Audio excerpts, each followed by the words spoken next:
शंकराचार्य शंकरम शंकराचार्य केशवम बादरायण એને પૂછો તો નમોક્ષસ્ય આકાંક્ષા મારો મોક્ષ નથી જોતો। આપનું સ્વાગત છે યુટ્યુબ ચેનલ ઓએમટી પ્રાઇમમાં। તો આજના દિવસે શ્રી કમળાબા ભંડારા દિવ્ય ભંડારાનો ઉત્સવ છે, સાથે સાથે ધર્મસભા પણ છે।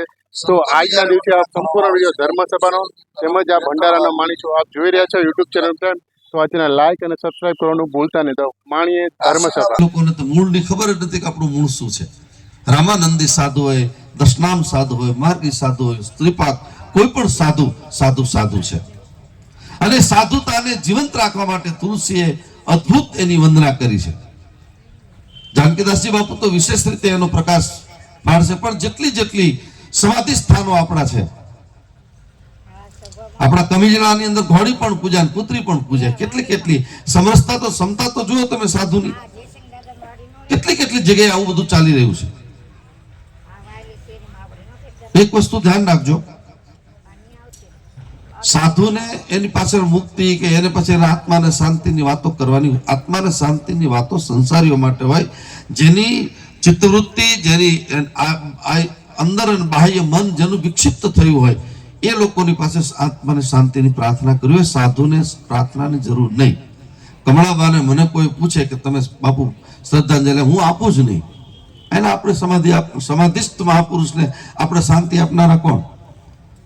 સાધુનો જન્મ શાંતિમાંથી ઉત્પન્ન થયો છે, આખા જગતને શાંતિનો સંદેશ આપ્યો છે।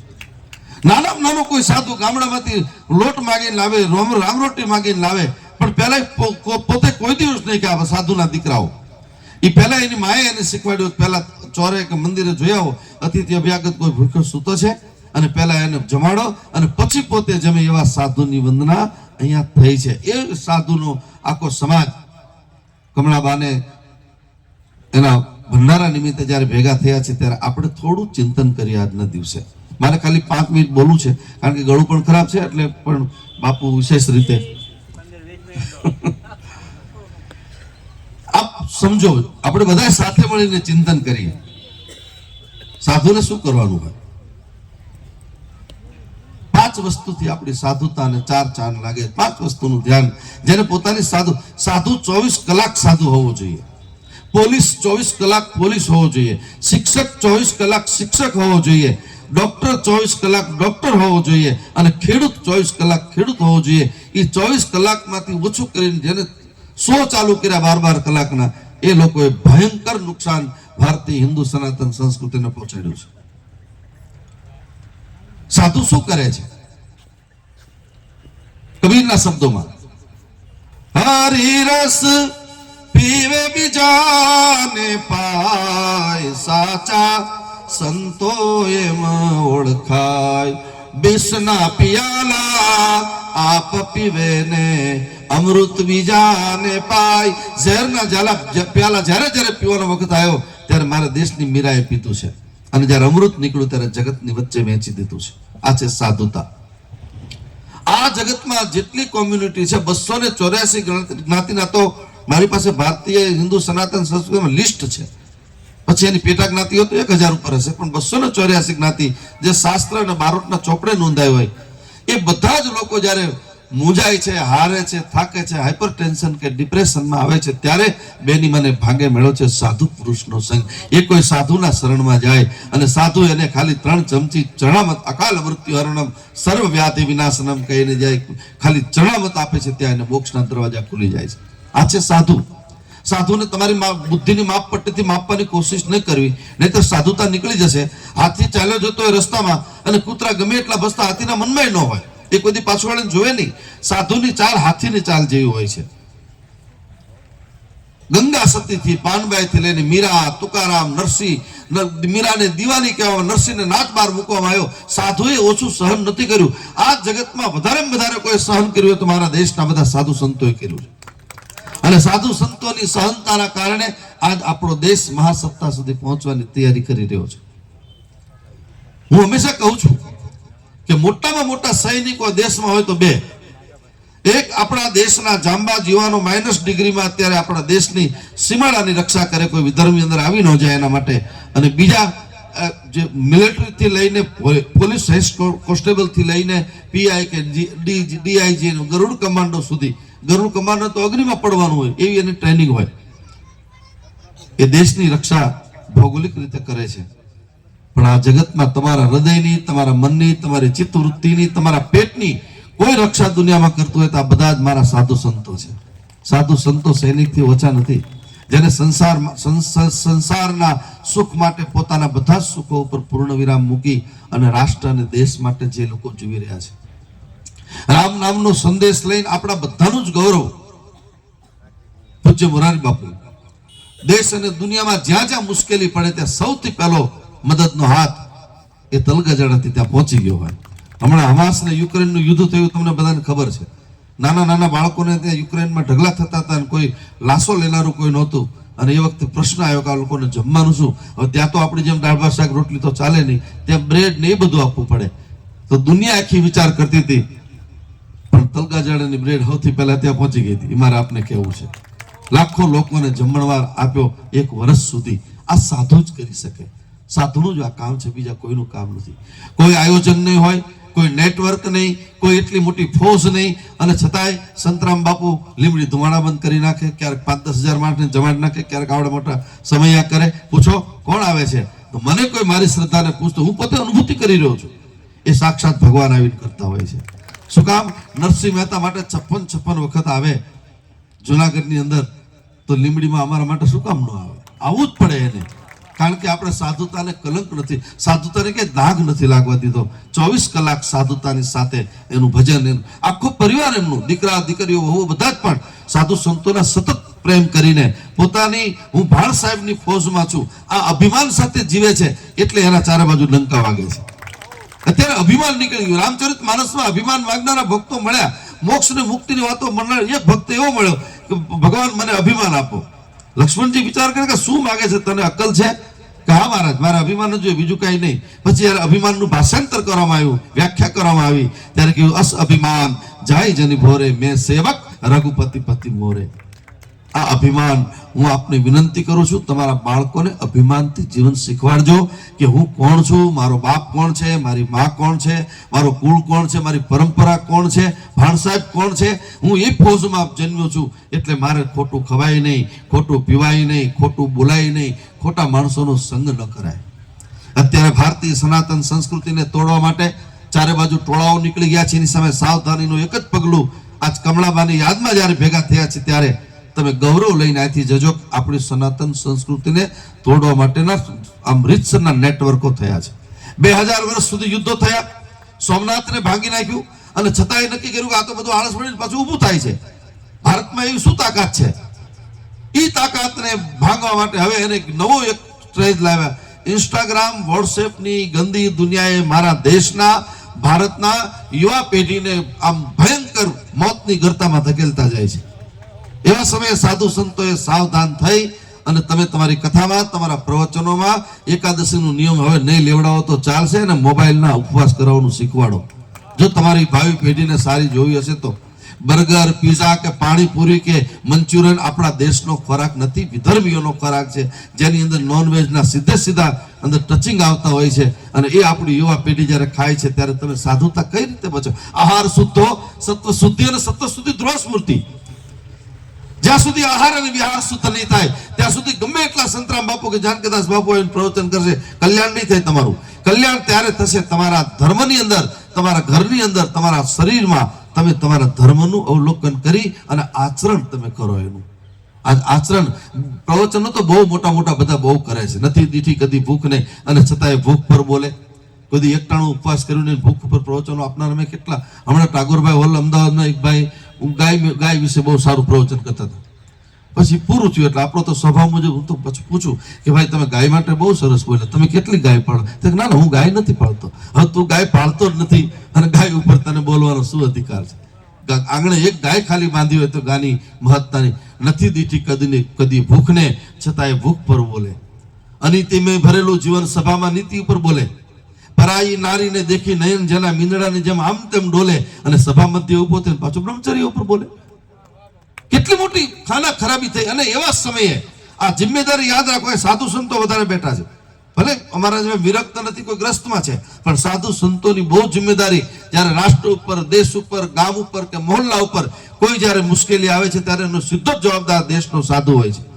અને એના એ સાધુને રિચાર્જ કરવા માટેનું એક પર્વ આવે છે, જે પર્વનું નામ છે મહાકુંભ.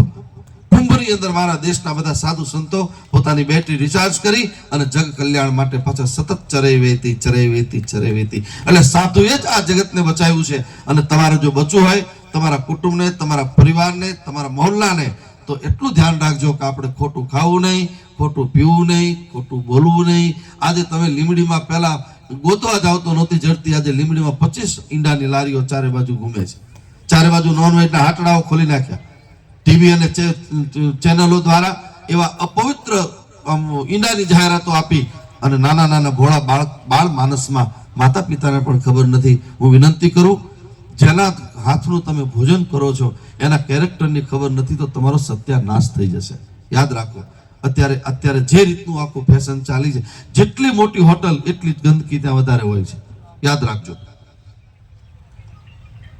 આજ કમળાબાને જ્યારે આપણે એની સ્મૃતિમાં ભેગા થયા છે ત્યારે આપણી સાધુતાના ઘરેણા પહેરીને, કપડા કદાચ એક જોડી ઓછા હશે તો ચાલશે. સરદાર વલ્લભભાઈ પટેલના ત્યાં ડેલિગેશન મળવા આવે છે, મણિભાઈ એમના દીકરી, અને પછી ડેલિગેશન વિદેશનું આવતું હતું ત્યારે બે જણાએ દીકરીને જઈને કીધું કે તમે બેન કપડા બદલાઈ નાખો ને, તારો સાડલો થોડો તમારો ફાટલો છે. ત્યારે એ દીકરીએ એ જવાબ આપ્યો કે નહીં, મારા પિતાનો 350 રૂપિયા પગાર છે, ઉપવડાપ્રધાન ભારતના, અને હું સાડલો એવી રીતે બદલી હવે કાલ જ બદલીશ. આજની ભલે ડેલિગેશન આવે તો મારો સાડલો ફાટલો છે, મારા સંસ્કાર ક્યાં ફાટલા છે? આ દેશમાં એના સ્ટેચ્યુ યુનિટી થાય, આ સંસ્કાર. અને આપણે થોડીક લોભમાં, થોડીક લાલચમાં, કોઈક થોડુંક મારા દીકરા દીકરીઓને આકર્ષવાનું કામ, વિધર્મની આખી ટોળી જે નીકળી છે એ કટલેરી લેવા જાય કે ગમે ત્યાંથી એને આકર્ષિત કરી અને લવ જેહાદની વાતો કરી અને ભારતીય હિન્દુ સનાતન સંસ્કૃતિને તોડવા માટેના જે પ્રયાસો થાય છે, એ પ્રયાસ આજના ભંડારાના દિવસે આપણે બધાએ સજાગ થવાનું છે. સાધુ સંતો, તમે જે ગામમાં રહેતા હોય એ ગામમાં આવી કોઈ ઘટના ન ઘટવી જોઈએ એવી સજાગતા સાથે સૈનિકના રૂપમાં આપણે બહાર આવવાનું છે. આપણા બધા સાધુ સંતોએ કર્યું છે. નથી મફતમાં મળતા એના મૂલ ચૂકવવા પડતા, સંતને સંતપણા રે મનવા નથી મફતમાં મળતા. ભરી સભામાં જોને કોઈ વેચાણા અને કોઈ તેલ કડા. કેટલા સાધુ સંતોએ વીરપુરના વીરબાઈ પાસે ભગવાન આવે છે ત્યારે વીરબાઈ માગે છે, બધું તો જોડી ધોકીને મૂકીને ગયા ભગવાન, તો જવું પડ્યું. અને આ સાધુની તાકાત તમે જુઓ. પણ છેલ્લે એને માગ્યું કે પ્રભુ મારું આખું શરીર પેરાલિસિસ થઈ જાય, આખું શરીર મારું બંધ થઈ જાય, ત્યારે મારો એક જમણો હાથ ને ડાબો હાથ બે ચાલુ રાખજો. વીરબાઈ મને પૂછ્યું કેમ? કે શરીર ભલે મારું બંધ પડે, મારા હાથથી હું રોટલા બનાવીને ગરીબોને પીરસા કરું. આજે રોટલાનો પ્રતાપ તમે જુઓ ક્યાં પહોંચે છે. આ છે બધા સાધુ સંતો. કષ્ટ સહન કરીને, એક ટંક ચૂકીને પણ સમાજની તૃષા અને સમાજની ભૂખને સંતોષવાનું કામ આ દેશ કે આ દુનિયામાં નિસ્વાર્થ ભાવે કોઈએ કર્યું હોય તો મારા દેશના બધા સાધુ સંતોએ કર્યું છે. એટલે સાધુ સંતોને આપણી ટૂંકી બુદ્ધિની માપપટ્ટીથી માપશો તો એની ખોટનો મોટો ધંધો થઈ જશે. સાધુનો બે વસ્તુ, સાધુના ગુણ આવે છે. જેમ ક્ષત્રિયોના બે ગુણ, સાધુ નિર્ભય હોય અને સાધુ અભય હોય. એ કોઈથી ડરે નહીં અને એ કોઈને ડરાવે નહીં. ચમત્કારોના કોઠા ઉભા કરીને અત્યારે આવા કેટલાય બાવાઓ નીકળી ગયા છે બજારમાં, પણ યાદ રાખો, જગતને ડરાવેલી, જગતને ફોસલાવેલી, જગતને લલચાવીને, જગતને ભયભીત કરીને તમે કરેલી સંપત્તિ એ ક્યારેક તમારો જ પોતાનો નાશ કરી નાખશે. એનું ધ્યાન રાખવાનું છે. કોઈથી આકર્ષાય નહીં સાધુ, અને સાધુ કોઈને આકર્ષવા નહીં. એનું ભજન જ ભડાકા કરતું હોય, વાગે ભડાકા ભારી ભજનના, એ રીતે ભજન જ એનું બધું પૂરું કરી દેતું હોય છે. અને ડીમ ઘોષ કરીને ગીતામાં છેલ્લે અર્જુન જ્યારે પૂછે, અર્જુનને ભગવાન કહે સર્વ ધર્માન પરિત્યજ્ય મામેકમ શરણમ વ્રજ, તું બધું છોડ અને મારા શરણે આવી જા. ત્યારે અર્જુન તો વેપારી માણસ છે ને, એને પૂછ્યું હું તમારા શરણે બધું છોડીને આવું, પણ મારા નોકરી ધંધા પરિવારનું શું? ત્યારે ભગવાને કીધું યોગક્ષેમમ વ્યાહમ્યહમ, તું એકવાર મારો થઈ જા પછી હું બધું કરી લઈશ. મારે આપને એ કહેવું છે, એકવાર રવિ ભાણની ફોજમાં તમે દાખલ થઈ જાઓ પછી જિમ્મેદારી એની છે, રામની જિમ્મેદારી. આપણે એકવાર સાધુના શરણે બેસી જઈએ. ભગવદ ગીતામાં અર્જુન બહુ પ્રશ્નાવલી કરે છે, ત્યારે એકવાર તો ભગવાન શ્રી કૃષ્ણ ખીજાઈ જાય છે. વારંવાર પ્રશ્નો બહુ કર્યા છે. દદામી બુદ્ધિ યોગમ તમ યેન મામુ પ્રયાંતતે તેસામ સતત યુક્તાનામ ભજતામ પ્રીતિપૂર્વકમ. હે અર્જુન, જ્યારે માણસ બુદ્ધિ તત્વ ગુમાવે છે, સાધુનો સંગ ગુમાવે છે, સદગુરુની કૃપા ગુમાવે છે, ત્યારે એ આનંદ શોધવાના પ્રયાસ દવાઓમાં કરશે. હું કઈ એવું પીળું પેલો તો મને આનંદ મળી જાય, હું કઈ એવા હિલ સ્ટેશનમાં ફરવા જાઉં તો મને આનંદ મળી જાય, હું ગોવા કે મસૂરી જાઉં તો મને આનંદ મળી જાય, મને કોઈ સુંદર સ્ત્રી કે પુરુષ મળે તો મને આનંદ મળી જાય. હે અર્જુન, જ્યાં સુધી માણસ જળ પદાર્થમાં આનંદ શોધે છે ત્યાં સુધી મારી વિભૂતિના દર્શન નહીં થાય. જેને નિજ દર્શન કરવું છે, એટલે કબીર એમ કહે છે, તેરે અંદર સાચે બહાર કચ્છનું બનાવ, અતિ લોલીન ચિહ્નંતમ. જ્ઞાની કબીર તો કેટલા કેટલા શબ્દો વાપર્યા છે. અખંડ સાહેબ કો નામ और सब खंड है, खंडित मेरु सुमेरु खंड ब्रह्मांड है. कबीर કહે છે આખું જગત બ્રહ્માંડ ખંડિત છે, એકમાત્ર પરમાત્મા રામનું નામ અખંડિત છે, બાકી બધું જ જગતમાં ખંડિત છે. એવા ભગવાન સુધી, પરમ તત્વ સુધી લઈ જનારા આ બધા સાધુ સંતો આપણી વચ્ચે બિરાજમાન છે. આપણે વિશેષ રીતે જાનકીદાસ બાપુને પણ સાંભળવાના છે. ફરીવાર વિનંતી કરું, અપવિત્ર ખોરાક, અપવિત્ર સંગથી આપણે દૂર રહી આપણે આપણા સંતાનોને મોબાઈલની લતથી થોડા એક બાજુ રાખી અને શાસ્ત્ર અને પુરાણની લતે ચડાવવાની કોશિશ કરીએ. આપણા ભક્તોને, આપણા પરિવારને. તો મને લાગે છે કે આપણી નજર સામે આપણો દેશ મહાસત્તા સુધી પહોંચશે. પ્રગ્રહણ તો માંડી દીધા છે આખી દેશ અને દુનિયામાં. ચારે બાજુ આ ડંકો વાગી ગયો છે, રામલલ્લા પણ બિરાજમાન થયા છે, એટલે ચારે બાજુ આપણે સોનાનો સૂરજ ઉગ્યો છે. એવા સમયે સંયમ અને નિયમ સાથે જીવન જીવી, સાધુ સંતોના સતત સંગમાં રહી, ઉત્તિષ્ઠત જાગ્રત પ્રાપ્ય વરાની ભૂતિ જ્ઞાય આપણે આગળ વધીએ એ ભાવના સાથે સર્વેત્ર સુખીન સંતો, સર્વે સંતો નિરામયા, સર્વે ભદ્રાણી પશ્યંતુ ન્યાય. આપ બધા ખૂબ સુખી થાઓ, ખૂબ આગળ વધો. તમારું ધન, ધાન્ય, સંપત્તિ, મની પાવર, મસલ્સ પાવર એ સમાજ માટે, રાષ્ટ્ર માટે, દેશ, ગાય અને બેન દીકરીની રક્ષા માટે તમારી શક્તિનો વ્યય થાય એવી ભાવના સાથે પૂજ્ય બાને અને આ તુલસીધામની આખી પરંપરાને રામાયણની એક ચોપાઈ દ્વારા વંદના ભયે અહી હોઈ જે આગે બંધવ સભે કપટ છલ ત્યાગે. આ સંસ્થા ખૂબ આગળ વધે અને હજારો લોકોના તન મનની પીડાને શાંત કરે એવી શક્તિ પૂજ્ય સંતરામ બાપુમાં છે. અને વિશેષ રીતે અનિરુદ્ધ બાપુ, બધા કોઠારી, આ આખો પરિવાર જ્યારે જગત હિત માટે જીવે છે એને વધારે બળ મળે એ ભાવના સાથે બધાને જય સિયારામ. જીવન ઉપયોગી વાતો કરી, ખાસ કરીને ધર્મયુક્ત આચરણ આપણા જીવનમાં કઈ રીતે બને, ધર્મયુક્ત જીવન કેવી રીતે જીવવું, અને જો ધર્મયુક્ત જીવન જીવવામાં આવશે તો જ એ આપણું જીવન સાર્થક ગણાશે. એવી સરસ મજાની વાતો પરમ પૂજ્ય લાલદાસ બાપુએ કરી. એમનો ફરીને ખૂબ ખૂબ આભાર બાપુ, એમના આશીર્વચન રૂડા મેળવા. આવી રીતે જુદા જુદા સેવક સમાજના કલ્યાણાર્થે કાર્યો કરી રહ્યા છે, ત્યારે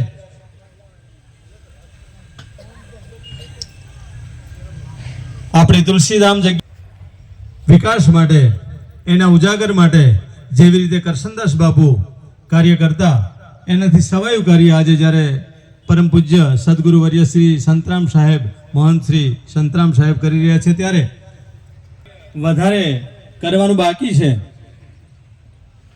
આજે આપણને ખૂબ આનંદની વાત કરવી છે કે પરમ પૂજ્ય કરશનદાસ બાપુ જ્યારે હતા ત્યારે તેઓએ છેલ્લે એક સૂચન સંતરામ બાપુને કરેલું કે આપણે જે હનુમાન દાદાની જીર્ણોદ્ધાર કર્યો છે, ત્યાં જગ્યામાં હનુમાન દાદાનું મંદિર સરસ મજાનું